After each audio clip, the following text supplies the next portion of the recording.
I didn't think it was going to take us as long as it did. No, I didn't either. And I never thought that we wouldn't reach a verdict, but it was just a matter of how long it would take. We probably spent an hour just going back and forth as a group before finally we said, okay, let's vote. And we did anonymous votes around the room. Roz was the one that was the hardest because half the room thought she was guilty and half the room didn't. With Evan, I want to say it was like six guilty, 3 not guilty, 3 not sure. A lot of the conversation boiled down to what was his role in the crime.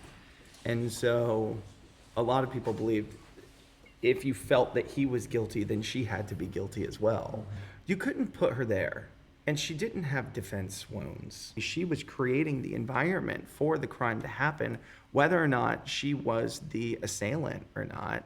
So, did you form an impression of Evan? The evidence we had was he was at the scene of the crime, or his blood was there and there was no possible logical, plausible reason for his blood to have gotten there outside of the murder.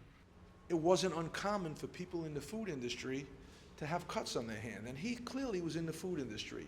They kept repeating, like, he works in the culinary industry, so it's quite common that people get cuts in their hand, so a That cut was in their laughable. hand. But yeah, it was hilarious to me It because was insulting, frankly. if someone works in the culinary industry and they cut their hand, the first thing you do, you put a Band-Aid on it. The logic that he had cut his hand, walked in a space, and then the blood fell onto the wall, it's not plausible. So the first verdict you announced was Roz's verdict, and that was what? Guilty. And the second was Evan's verdict, and that was? Guilty. The entire scenario was horrible. There's no good either way. A family's lost a son. A son's lost a mother and father. It was tough.